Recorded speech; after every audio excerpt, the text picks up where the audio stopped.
Le Seigneur est mon berger, rien ne saurait me manquer. Sur des prés d'herbes fraîches, il me fait reposer. Vers les eaux tranquilles, il me fait revivre. Il me conduit par le juste chemin. Et je chante, je chante.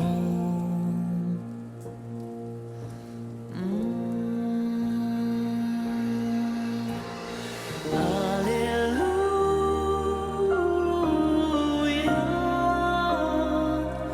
Alléluia,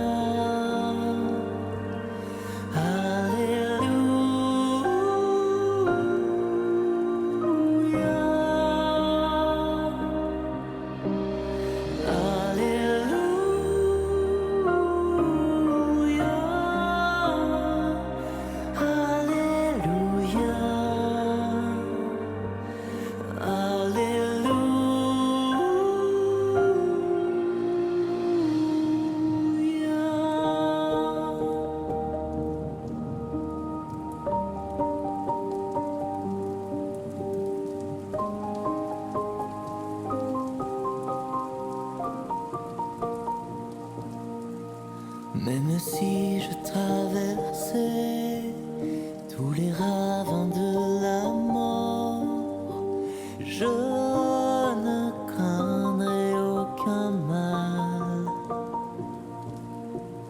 car mon Dieu est avec moi. Je marche au son de sa voix, son bâton me guide et me rassure. Et je chante, je chante. Oh,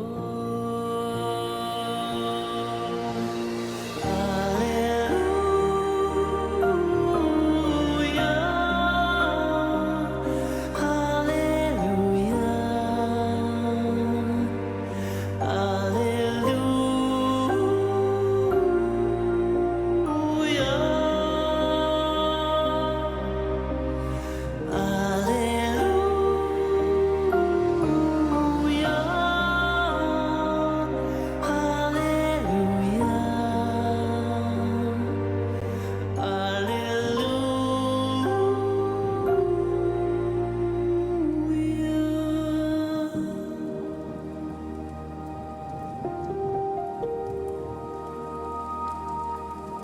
Et tu prépares ma table là devant mes adversaires. Tu répands le parfum, ma coupe est débordante. Grâce et bonheur m'accompagnent pour tous les jours de ma vie. J'habiterai la maison du Seigneur. Et je chante,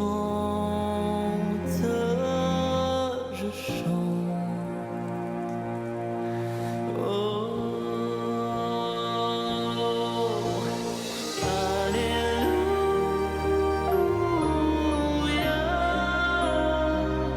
Alléluia, Alléluia.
Donc, bonjour à ceux qui nous écoutent sur Internet et à vous tous, chers paroissiens. Et nous lisons, donc je disais, dans l'Évangile selon Saint Jean, chapitre 10, versets 7 à 21. Jean 10, 7 à 21. Et je vous invite à la prière. Oui, Seigneur, on vient de chanter « Glorifie ton nom sur la terre et dans nos vies ». Nous t'en prions maintenant que ta parole, méditée ensemble, nous aide par la force de l'Esprit Saint à glorifier ton nom dans nos propres vies, dans ce monde, par le témoignage de nos paroles et de nos actes. Amen. Jésus leur dit encore, « En vérité, je vous le dis, je suis la porte des brebis. Tous ceux qui sont venus avant moi sont des voleurs et des brigands, mais les brebis ne les ont pas écoutés. Moi, je suis la porte. Si quelqu'un entre par moi, il sera sauvé. Il entrera, il sortira et il trouvera des pâturages. Le voleur, lui, ne vient que pour dérober, pour égorger et pour détruire. Moi, je suis venu afin que les brebis aient la vie et qu'elle l'ait en abondance. Je suis le bon berger. Le bon berger donne sa vie pour ses brebis. Mais l'employé, le mercenaire qui n'est pas berger et à qui n'appartiennent pas les brebis, voyant venir le loup, abandonne les brebis et prend la fuite, et le loup les ravit et les disperse. Le mercenaire s'enfuit parce qu'il est mercenaire et qu'il ne se préoccupe pas des brebis. Moi, je suis le bon berger. Je connais mes brebis et mes brebis me connaissent, comme le Père me connaît et comme je connais le Père. Et je donne ma vie pour mes brebis. J'ai encore d'autres brebis qui ne sont pas de cette bergerie. Celles-là, il faut aussi que je les amène. Elles entendront ma voix et il y aura un seul troupeau, un seul berger. Le Père m'aime parce que je donne ma vie afin de la reprendre. Personne ne me l'enlève, mais je donne ma vie de moi-même. J'ai le pouvoir de la donner et j'ai le pouvoir de la reprendre. Tel est l'ordre que j'ai reçu de mon Père. Il y eut de nouveau, à cause de ces propos, division parmi les Juifs. Plusieurs d'entre eux disaient « Il a un démon, il est fou, pourquoi l'écoutez-vous » Mais d'autres disaient « Ce ne sont pas les paroles d'un démoniaque. Un démon peut-il ouvrir les yeux des aveugles, comme il vient de le faire ?» Jusqu'ici, la parole de Dieu.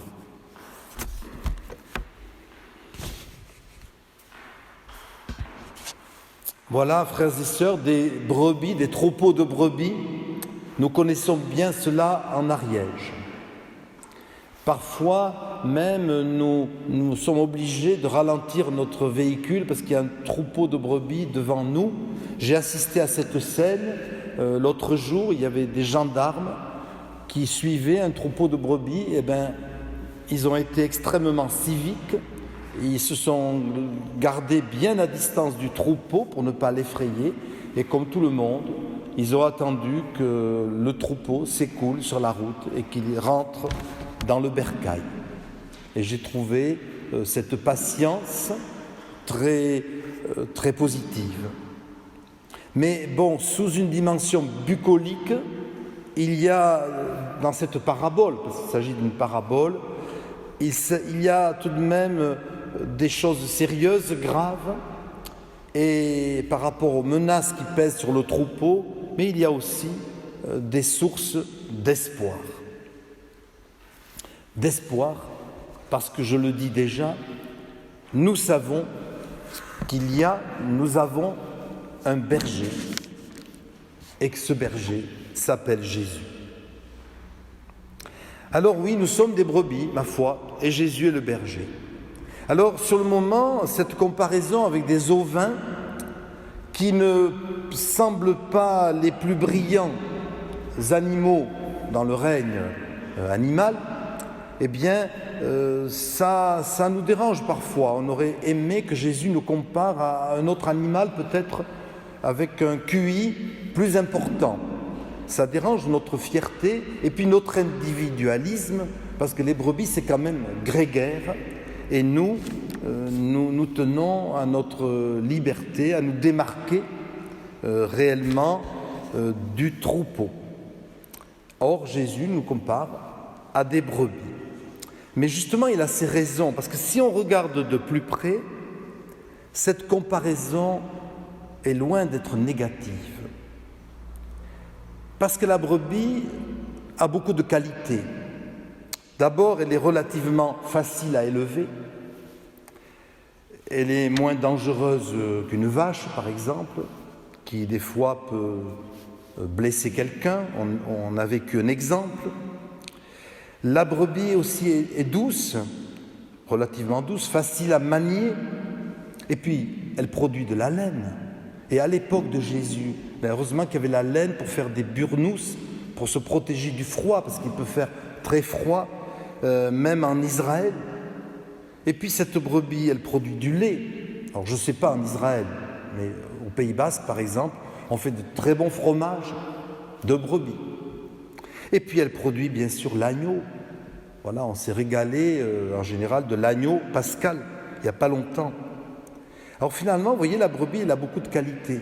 Et puis contrairement au porc, bon, je n'ai rien contre le porc, mais contrairement à ce porc, d'un point de vue israélite, la brebis est un animal pur. Donc aucun problème de civilisation avec la brebis. Et donc, quand Jésus nous compare à un troupeau de brebis, finalement, c'est assez élogieux. Il faut en prendre conscience. Et puis attention, ça va plus loin. Quand il nous compare à des brebis, il dit aussi toute l'estime dans laquelle il nous tient. Parce que vous savez que dans l'Ancien Testament, la brebis, eh oui, était signe de richesse. On était riche quand on avait un grand troupeau de brebis. Et c'est dit pour Abraham, le père des croyants, on dit qu'il était riche en troupeaux. Les troupeaux, c'était essentiellement des brebis, puis des chameaux, des ânes, mais c'était d'abord le fond du troupeau numérique, c'était la brebis. Et que dire de Job? Vous savez, Job qui avance ces terribles épreuves quand il a tout perdu, mais ensuite il a été réhabilité, il a tout reconquis, était très riche, notamment il avait un troupeau, des troupeaux de plus de 7000 moutons, brebis. Donc, vous voyez que la brebis, c'est un signe de richesse. Et donc, Dieu est fier de nous quand nous sommes son troupeau, et il est fier de nous. Et nous connaissons des éleveurs, je pense très généralement, qui sont réellement attachés à leur troupeau.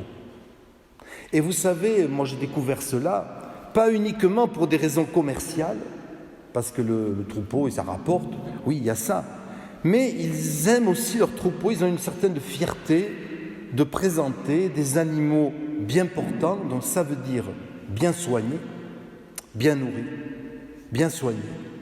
Et puis, ils ont aussi, très souvent, une réelle affection pour leur troupeau, et indépendamment des questions financières. Donc, vous voyez, le rapport éleveur-animal est plus complexe qu'il n'y paraît. Donc, quand Dieu nous dit que nous sommes un troupeau de brebis, ben c'est élogieux. Il faut le comprendre comme ça.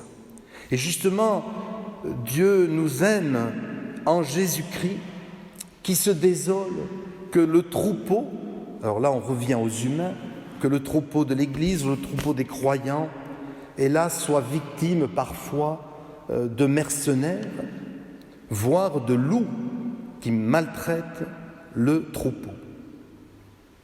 Et vous savez, à l'époque comme aujourd'hui, donc j'ai parlé de Job, avec ses 7000 brebis, bien sûr que le propriétaire ne pouvait pas garder lui-même ses troupeaux.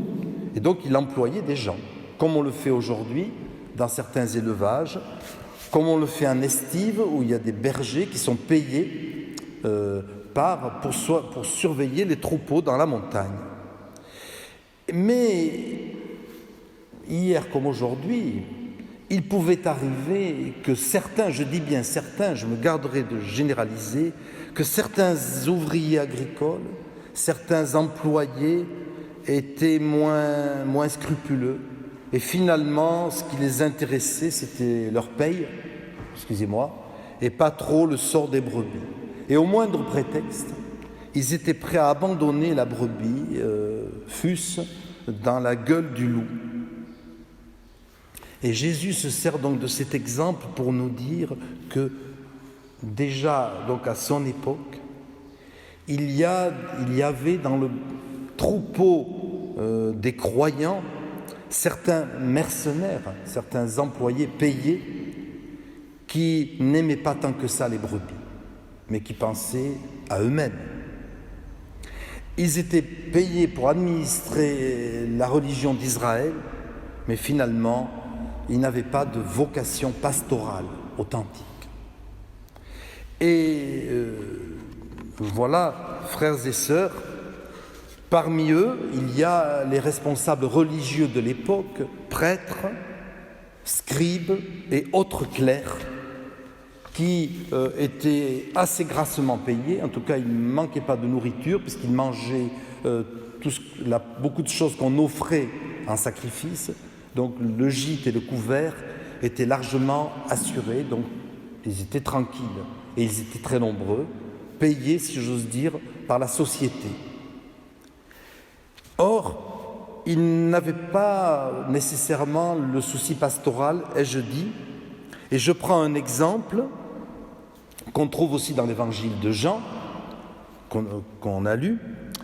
Il y avait donc à Bethesda une piscine pour les malades, et tout près justement d'une porte qui s'appelle justement la porte des brebis. Donc Bethesda, c'est un quartier de Jérusalem. Et il y avait là, nous raconte Jean, un brave homme malade, grabataire, depuis 38 ans. Or, dans cette piscine de Bethesda, eh bien, il y avait régulièrement un ange qui passait, l'eau se mettait à frissonner, et le premier qui tombait dans l'eau, enfin qu'on jetait dans la piscine, était guéri, quelle que soit sa maladie. Et voilà le témoignage de cette personne. Jésus s'intéresse à lui et il lui répond, et c'est terriblement pathétique: mais je n'ai personne pour me jeter dans la piscine quand l'eau est agitée. Et pendant que j'essaie d'y aller, un autre descend avant moi et il est guéri à ma place. C'est terrible, c'est très cruel.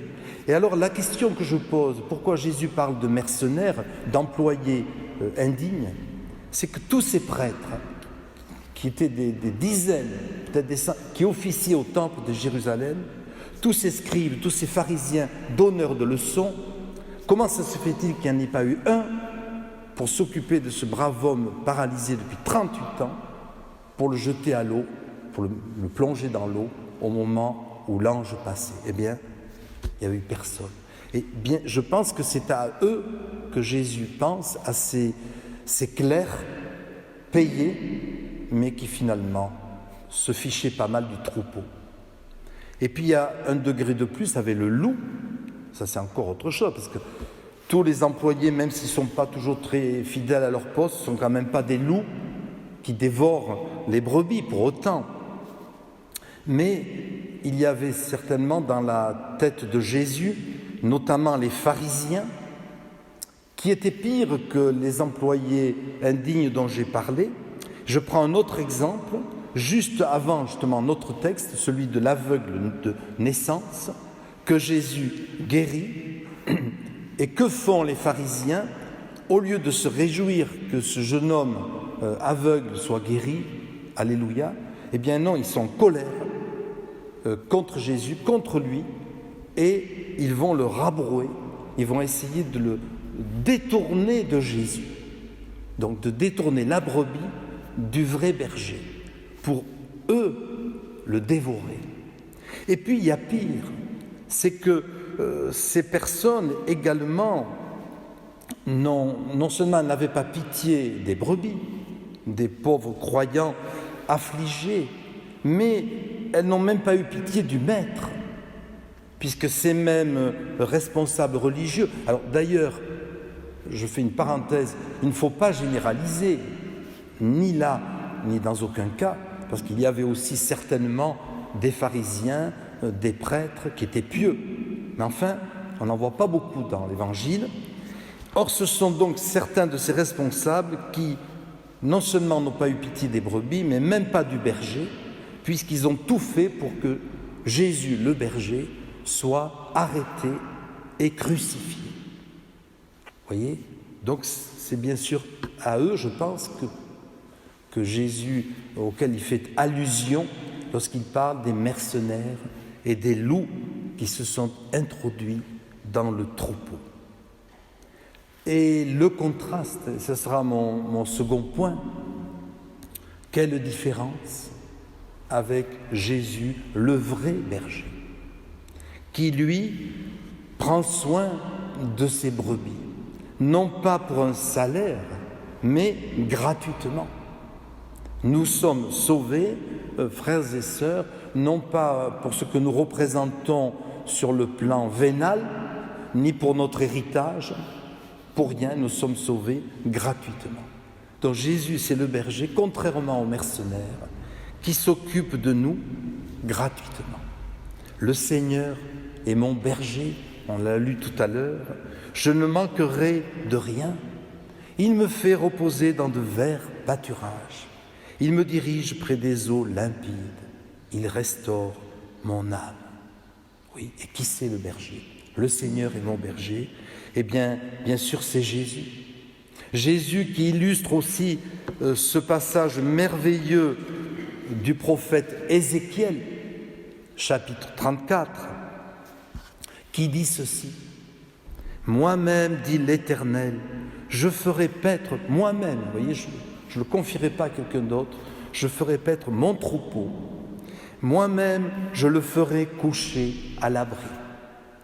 La bête perdue, je la chercherai. Celle qui se sera écartée, je la ferai revenir. Celle qui aura une patte cassée, je lui ferai un bandage. La brebis malade, je la fortifierai. » Voilà qui est Dieu et voilà qui est Jésus, le vrai berger pour nous. Et ça va très loin, parce qu'avec Jésus, on franchit un pas de plus dans l'amour divin. Jusqu'à présent, Dieu intervenait de l'extérieur. Il faisait intervenir, je ne sais pas moi, ses anges, ses prophètes, ses croyants pour défendre le troupeau. Mais là, ça va plus loin. C'est que là, c'est lui-même qui vient en personne, par Jésus, défendre son troupeau. Et ça va beaucoup plus loin encore, et c'est la croix qui se profile. C'est moi qui suis le bon berger. Le bon berger donne sa vie, se défait de sa vie pour ses brebis. Là, c'est extraordinaire, parce que je ne sais pas si on se rend compte, mais on est en train de changer de registre. Nous passons du berger à l'agneau.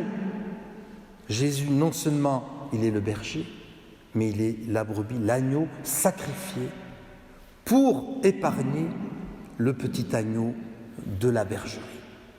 Voilà, vous voyez que ça va beaucoup plus loin.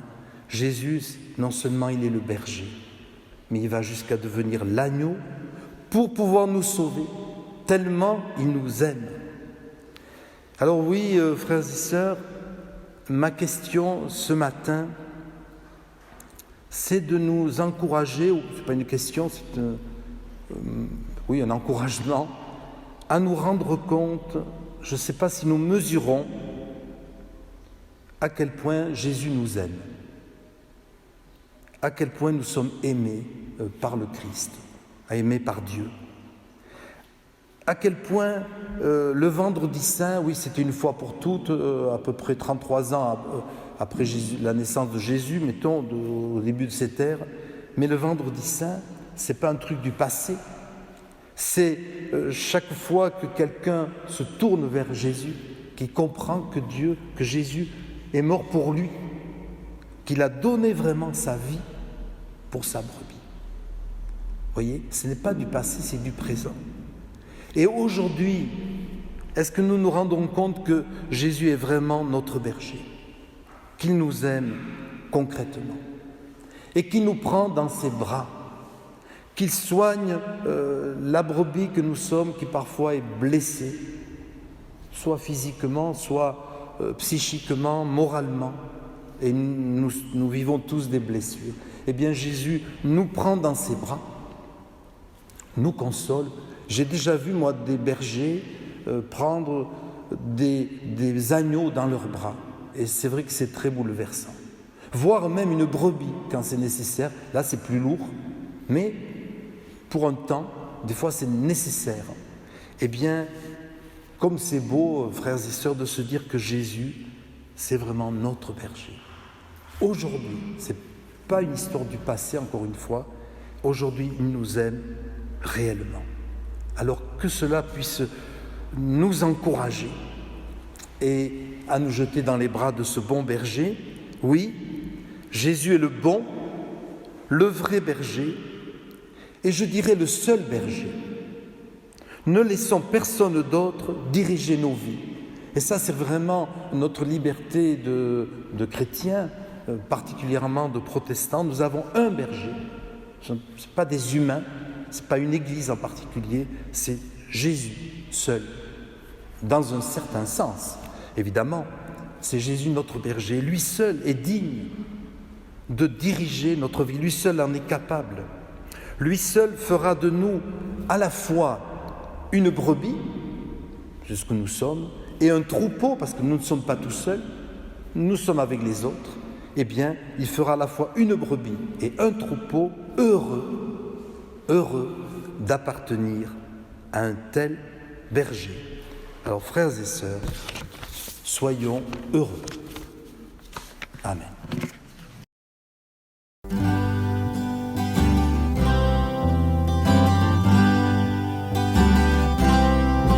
Tendre Père, j'aime te contempler.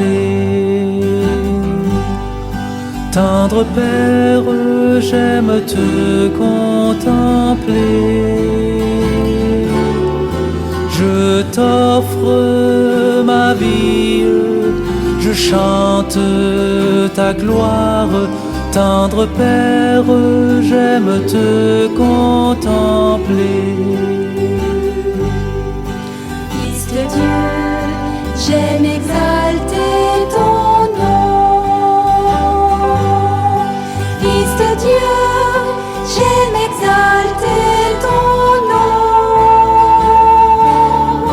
Tu m'aimes, tu m'aides, tu combles ma vie. Fils de Dieu, j'aime exalter ton nom. Saint-Esprit, tu éclaires ma vie. Saint-Esprit, tu éclaires ma vie. Tu diriges mes pas, tu rêves.